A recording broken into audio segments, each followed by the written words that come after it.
I love God. You don't love God? What's wrong? Hello, everybody. It's your girl, Shaibaby. And like always, I'm here, there, everywhere. I know you're probably wondering, where is that pink mic? You always have that mic with you. Yes, y'all, that's my signature mic. And I miss my baby, but I left it. Sorry, but it's okay. We're going to keep the ball rolling. And like always, I have a special guest with me. Please introduce yourself for us. What's going on, guys? It's Jamel Jackson, the author, the entrepreneur, the kingdom messenger, the philanthropist, the community activist, all of that bunched into one. That's who I am right All there. of that bunched into one. Wow. So tell us, how are you able to manage so many hats? I think it's because everything intertwines. It's not like I'm randomly doing something that doesn't align with my purpose. Like, I'm not going to be out here doing plumbing and electricity because, not to knock anybody that's doing plumbing and electricity, but it won't line into what I'm doing, my purpose, you know? So all those things, you know, community activists, entrepreneurs, most entrepreneurs are involved in some type of community activity anyway, or doing philanthropy. So it just ties in, you know? Right. Yeah, I do know. So tell us this. How did you first get into wanting to build the kingdom and finding your purpose? It's always been a passion of mine just to care for people. You know, I always had a heart for humanity. I wasn't always involved with helping humanity. Of course, there was a point where I was destroying humanity, and I was like, I was like, man, I gotta choose a different path. And I really cared for people. I really cared for the youth. So I was like, man, let me switch gears and try to just, fall into a different lane. Right. Okay. So y'all are probably wondering, what's this on my lap? Okay, I'm going to share a little bit about this book. It is called The Value of Relationships, written by none less, go ahead and tell the people again. Jamel Devon Jackson. Remember that name. He has done so many great works. I haven't finished this book, y'all, because I'm reading so many other books as well. I love to read. So when I met him at a pop-up shop about, 2 weeks ago? Mm-hmm. He was selling books, and not only books. Weren't you selling? I had my outreach Kingdom Gear too. It's a crew we built called C2BS. It stands for Cool to Be Saved. So it's all about, I vowed that when God took me out of the streets, I was like, I'll tell the whole world that it's cool to be saved. Because, some people think it's kind of corny or it's whack, but it's cool. Like that. It's so crazy because all my friends know I am like a Christian boss chick because I love God, but I still have that. I'm like hood and holy. I love God. You don't love God? What's wrong with you? I got dudes that's still in the hood that get it in, but at the when I hit them, they'll be ready to go in for me for God as well. You know what I mean? Period. And I love that. Okay, so let's bring it back. So I know I did not finish the book. However, in this book, first of all, I want to say I love self-help books like that tell you, how to better your life, how to succeed, how to save money, how to do this, how to do that.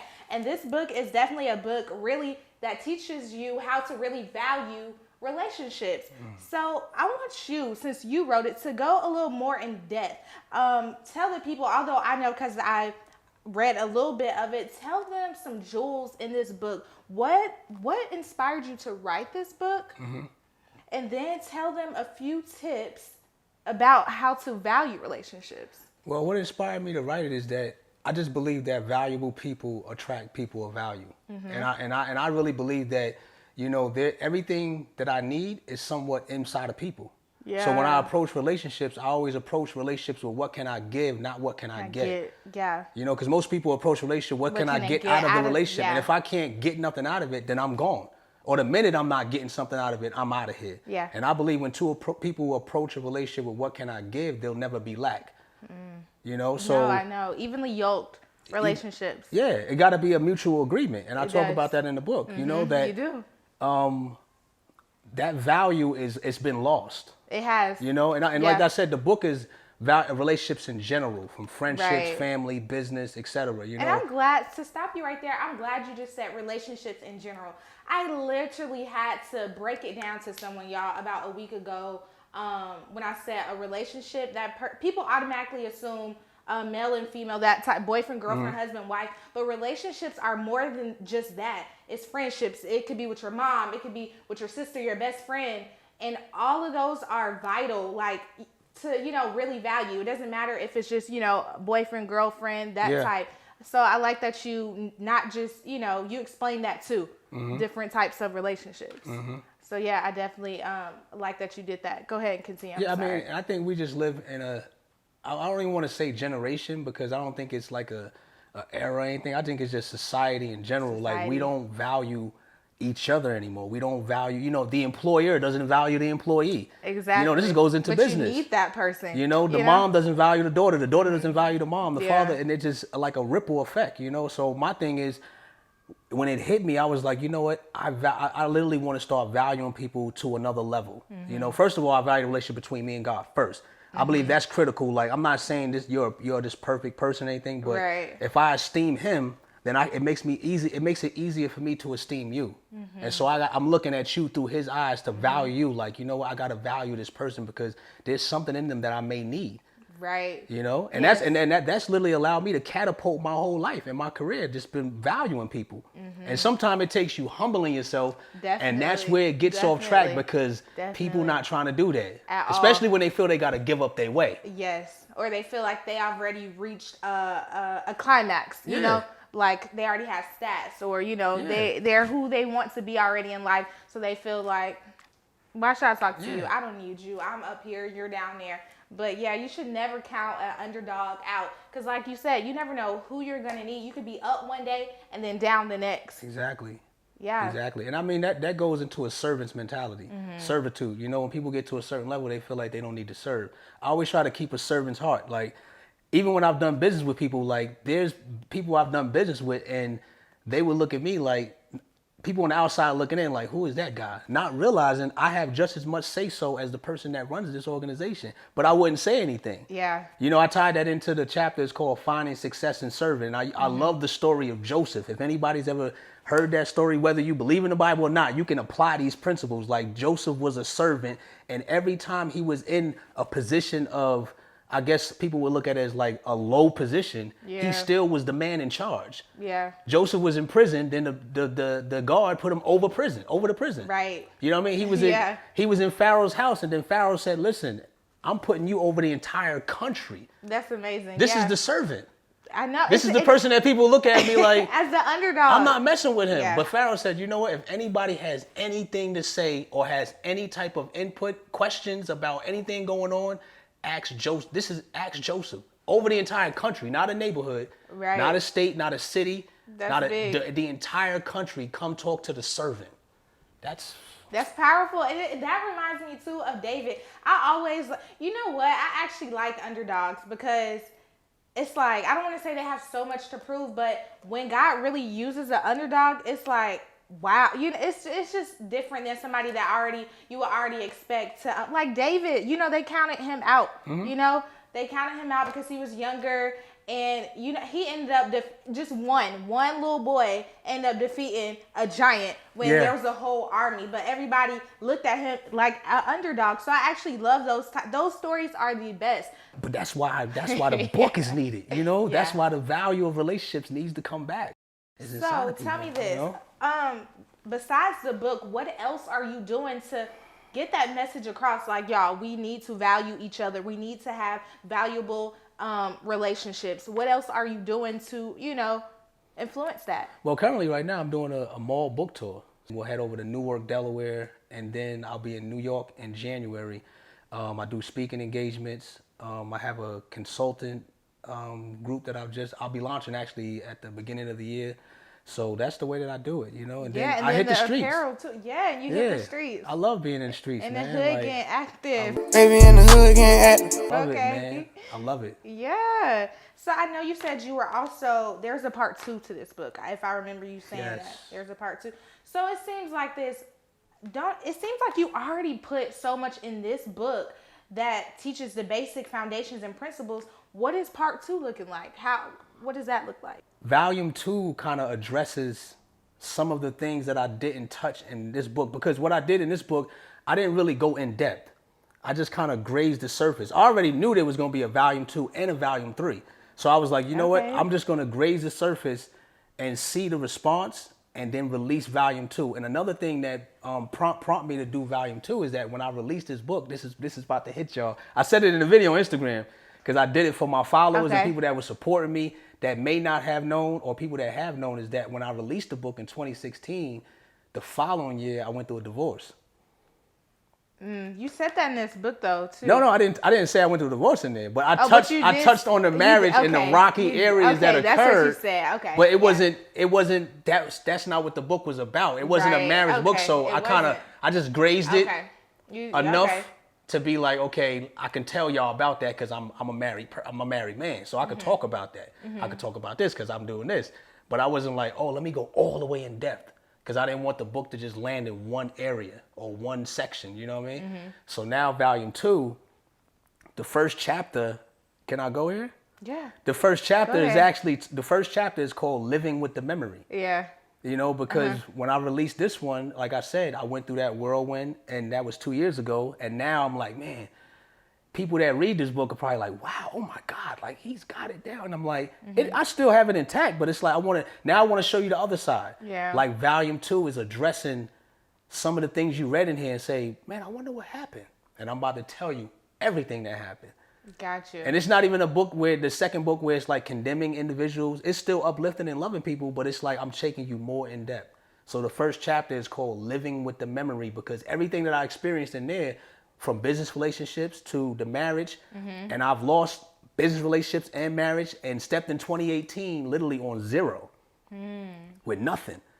And what was intriguing though is I started studying long-term and short-term memory, and I realized the impact of it. You know, like short-term memory lasts for about maybe 14 to 45 seconds. You know, if I was to spew out a bunch of numbers and colors and ask you that about 20 minutes later, you probably wouldn't remember.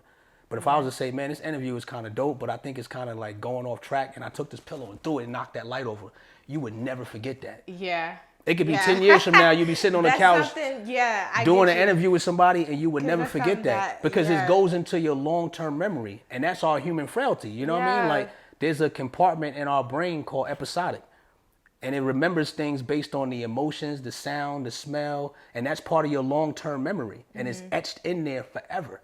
And when I started studying that, God was like, Jamel, you never learned to live with the memory. Like many people watching this right now, we've been through some traumatic experiences, whether it was from childhood, young adult, all the way to our adulthood, and we never learned how to live with the memory. We've done things like, you know, whether it was church vernacular saying, hey, just pray about it, just love on them, or business people saying, just become successful. So what we end up doing is we mask the memories.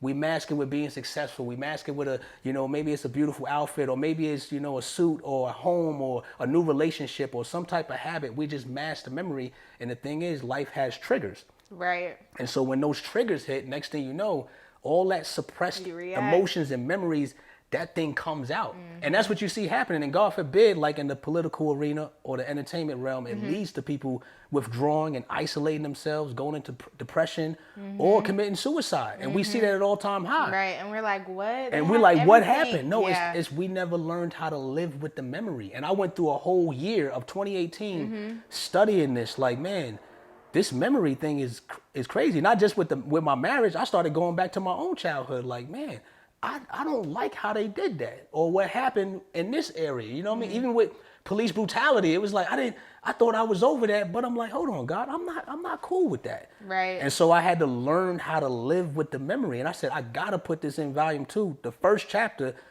to help people, because I believe people. And then our famous slogan is, when you ask people, hey, how you doing? It's like, I'm okay. Good. Yeah. I'm good.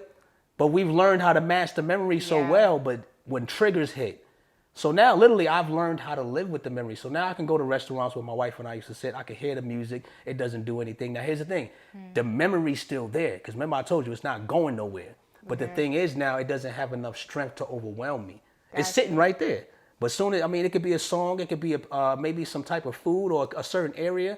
The memory's triggered. Because remember, it's not going nowhere. Right. But it doesn't have enough strength to overwhelm me. Do you ever have writer's block? Like, I know you have, because I know you have so much to say, and you're going back speaking on memories and things of that nature, but is it ever sometimes hard to actually put it in words? It is. I had to go more in depth, so it took more digging, and it took more healing, and it took more living, and I was like, wow, like, man, this thing is It's gonna be serious though. That's amazing. Because this book is, I'm telling y'all, I'm not just saying that because I'm sitting here interviewing with him. I'm not even done, and I like the book. So I know it's only going to get better. Like I said, I love self-help books. And honestly, I feel like who wouldn't? You should want to be a better person all around, whether that's, relationships or financially, whatever it is. So this is definitely a book you need to cop. Tell them how they can purchase a book. You can get it on Amazon. You can get it on Kindle. You can go to my Instagram page, click the link in the bio, and it will take you directly to all of those links. My Instagram is Jamel Devon Jackson. Jamel Devon Jackson. Just how you Jamel Devon Jackson. I want to ask you a question. Oh, okay. Flip it then. What's that? Which particular chapter or what in the book intrigued you the most? Great question. Okay.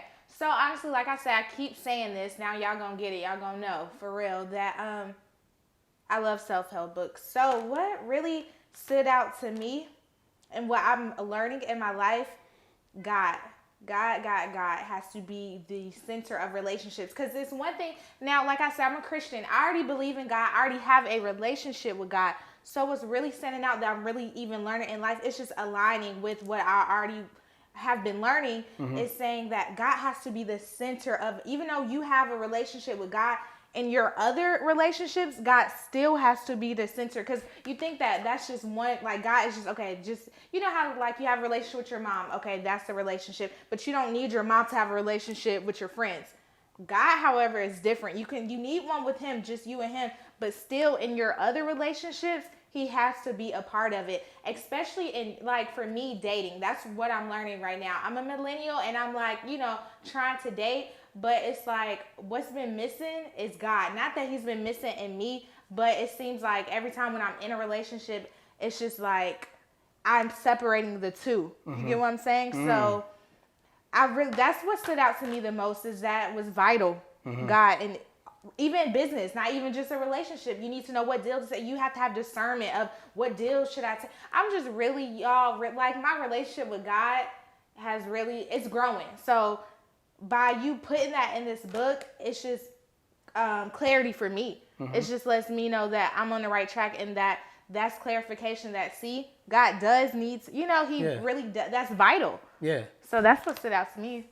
That's the first relationship I believe that we need to value. I couldn't do an interview without stating that and even justifying that. Right. I believe that relationship, when that is esteemed, that things begin to line up. Not overnight. Not that that you're some perfect person. I understand. I love the hood. I love all walks of life. But when that's put in place, it begins to unravel. The grace begins to cover everything, and then our value system begins to change. Where are we learning our values at anymore? That's it. That's the thing. That's really it. I don't know this.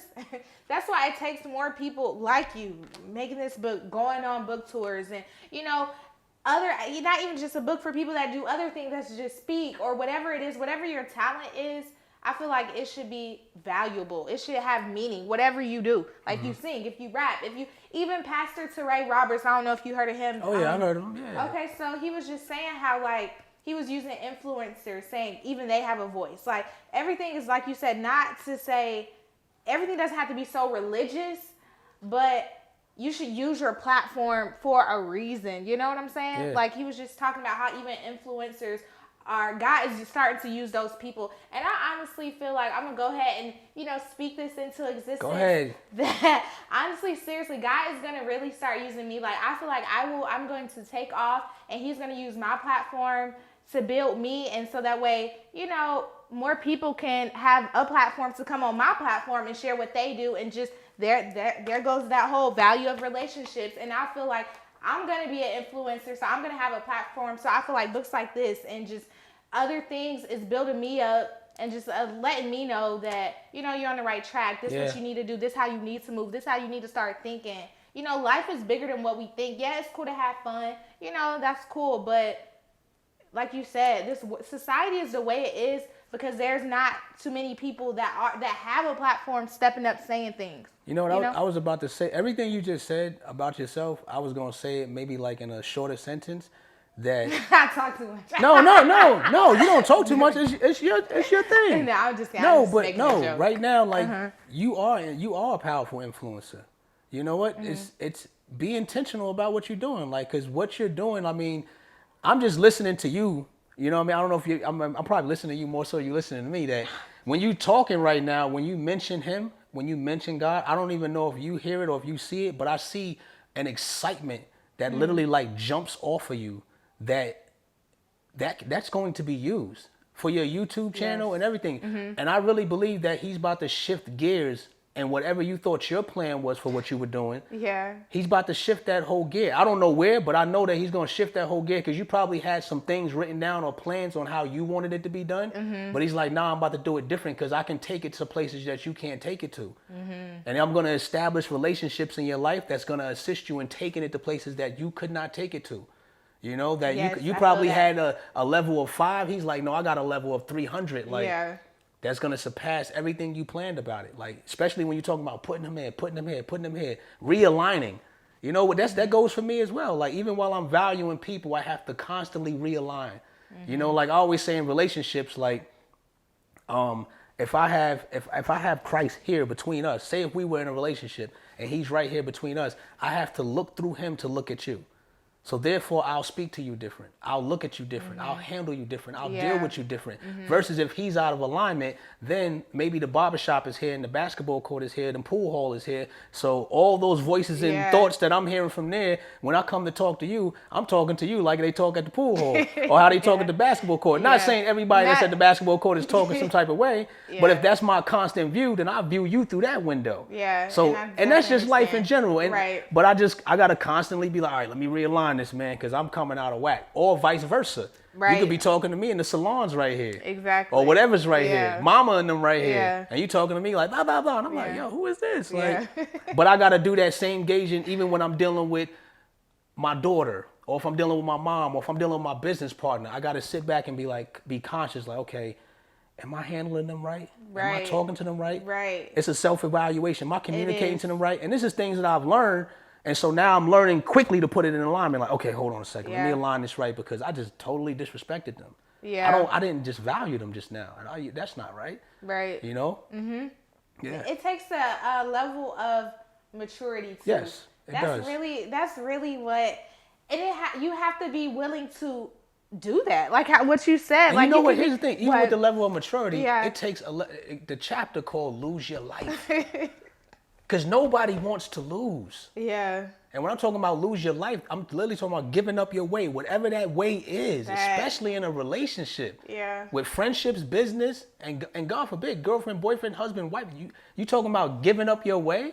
You got two people that want their way. And now you're saying I got to lose my life, my lifestyle that I like. I love this. I'm not letting it go.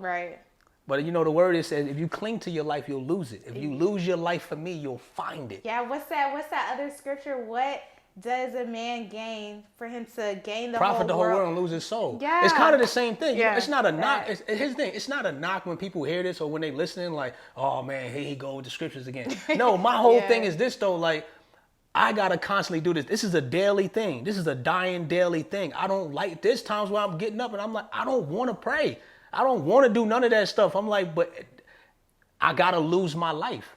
There's a lot of things I want to do on a Friday night, Saturday night. It's the maturity. I'm telling you, it's the maturity. Like, it really is. And I'm not finna sit here and act like I'm just so mature and like I'm young, you know, I'm still young. But the good thing about having an authentic relationship with God, you have grace, and then you may have favor, and you know, things. I watched another sermon with Sarah Jakes Roberts, and she said God really already calculated your ignorance.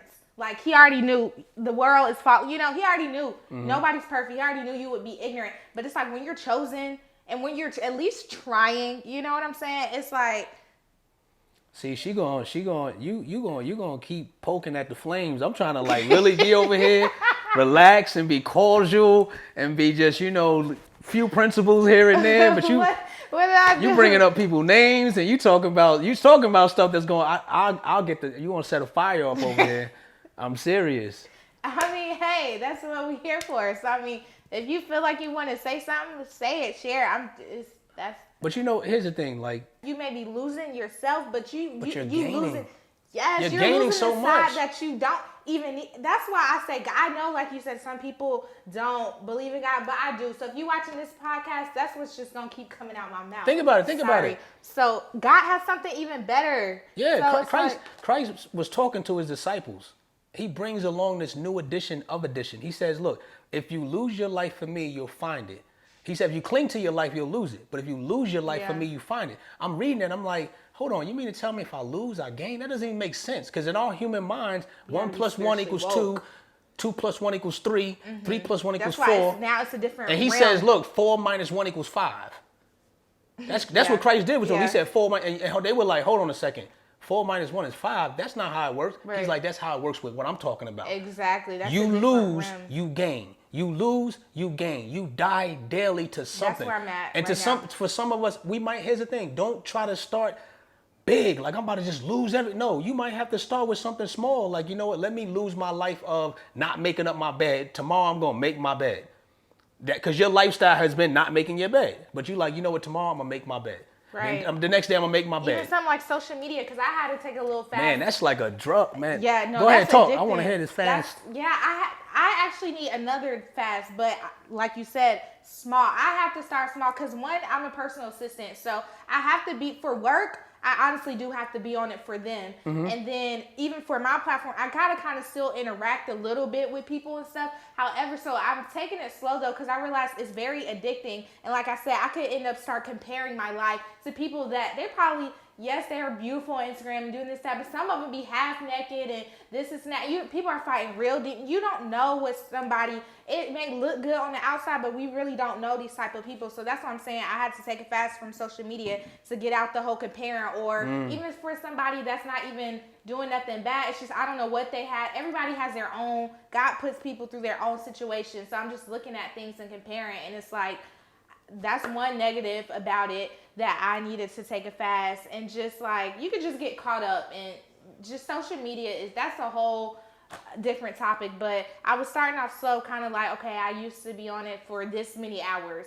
Let me go ahead and delete the app. So the only way I can get to it is the web. You know, that's annoying. Who wants to go into the web every time? You know, starting off slow, taking baby steps. So that's one thing, like because people always just, like you said, thinking it's just really bad. I mean, it is hard, don't get me wrong, because especially because I'm so addicted, like out to social media. So it's like I had to start small. My friend actually just told me, like, I haven't really posted nothing on my page in a while. The story, yeah, but not really on my page. It's because I needed to take a break a little bit, and I really on my page, my story, I may put, events, whatever's happening right then, but the page, I try to be a little bit more strategic and really just post mainly a cute selfie here and there, but mainly like podcasts, things of this nature on there. So, I mean. But here's the thing. Because this is for you. Okay. I don't know, I'm getting a lot for you right now. Like, give it to me. Like, come on. He said nobody puts old wine in new wineskin. Right. You know what I mean? Because it just ruin it. Yeah. So he's preparing you as new wine. Mm-hmm. You know, like your whole image is being reinvented. The pause on social media, this type of interview, I believe, is going to catapult to something totally out the norm that you were not expecting, And he's just reinventing you behind the scenes. So when you appear again, even people will look like, yo, who is this? Why is she talking like that? Yeah. It's a new excitement. It's a new look glaze in her eyes, And it'll be his glory on you. You know what I mean? Because at the end of the day, for those who are believers and those who are listening, and even if you're not, at the end of the day, he wants the glory. And it's not, and once again, when I'm just going to keep talking on this. I'm not going to apologize no more. Yeah, stop. He wants the glory. Right. So as we value him, he values us. As we value him, he values, and he just keeps adding value to your life. Like I'm literally living this book. You know what I mean? I'm literally living this book out every day. Everything I talk about in there, from obvious faith to lose your life to mutual agreement, I have to live this thing out. Like I didn't just write it and then. And you not writing. No, it's like I'm literally writing it and living through it, and it's like. And sometimes it's clinching for me. I'm like, oh my God, like this is so uncomfortable. Like, but I'm just going through the process. Yes. You sitting here with me, this is like a, what should I say? This This is monumental right now. Now me just like stepping out and look at how come it's so easy. I'm getting on myself about this with a dude to do that. I'm like, okay, we can compromise. We can, I'm like, whatever. But when it comes to God, it's like, okay, I'll just take a day where I won't get on Instagram. Why not a whole week, Or I'll do 2. Like, I am slow. I'm doing it, don't get me wrong. But it's crazy that's harder when God is for me than a dude that, that is mind-blowing to me. In the book of Romans, he's talking about, I want to do right, but then I don't do right. I want to do this, and then I do this. Yeah. He says, who's going to set me free? He said, who's going to set my mind free? He said, Christ. And when I heard it, I said, wow. And so I'm connecting that back to what you're saying when you're saying, the boyfriend or the guy, whatever the case may be. And for a man, it may be the woman or whatever the case may be, and the tug of war comes with God because internally with us, there's a sinful nature that wants what it wants. And see, and this is what I wrote down, that the flesh will never be free. It won't. It will never be free. So here's the thing. You're never going to win with the flesh. Because here's the thing. It only wants to feel free. So therefore, if I entertain whatever that thing is, it's a feeling. I feel free, but I'm not free. Because even after I'm done with the thing that's making me feel free, I get back to where I'm at, and I still feel in chains. Well, we know we have talked you guys' heads off, but we hope you had, took some notes. Yeah. Because we dropped some jewels and we were very vulnerable, especially me. I feel like, not saying you weren't, but I'm saying, y'all, because y'all just see what y'all see, on Instagram. So I feel like this interview definitely was a little bit more personal. So, I hope, took some jewels from that, and apply it to your life situations as well. But once again, tell them where they can follow you at and where they can order a book and even some apparel. I need to order some apparel. Yeah. You guys can follow me on Instagram, Jamel Devon Jackson. You click the link in the bio and it will take you to everything where there's a link to go buy the book. There's a link to go buy the gear. There's a link to set up a consultation. There's a link to go to the YouTube channel. Just go to Jamel Devon Jackson on Instagram and there's links to take you to everything. Okay, pause. Okay. You just said there was a consultation. Tell us about that. What is that for? Ooh. Yeah, because you said that, but they need to know what's that for?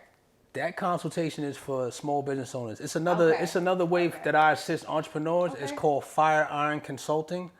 And that's like dealing with, I consider myself a fire iron. Mm-hmm. So when people say, what are you? What do you do? I'm a fire iron. Like a fire iron is something that's, you know what that is? No. It's like a small metal rod that they keep next to the fireplace. And so when they want to go, stir up the flames or let the flames get a little higher, they take that fire iron and they start to poke and pry at the wood and move it around and the flames just adjust and they get higher. I like it. And I took that from the book of Timothy where Paul is telling Timothy, he says, look, I need you to stir up your gift. I need you to fan the flames. I need you to, get into what you into. Yeah. And so I believe I have the ability to literally take what people have inside them and pull the best out of them and take that gift and monetize that and connect them with the right people. So a fire iron, that's what I do. That's my gift. I'm not saying I'm the marketing guru. I don't know all the social media. I don't know how to do this. But what I do know is that we can talk and I can bring that best out of you. And when it's out of you, I'll present it to the right people.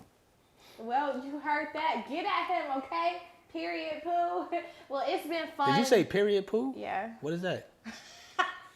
That's, never mind. I don't even want to know. Not right now. She said period, poo. We keeping that. Y'all tune in. Stay tuned, okay? All right. Peace.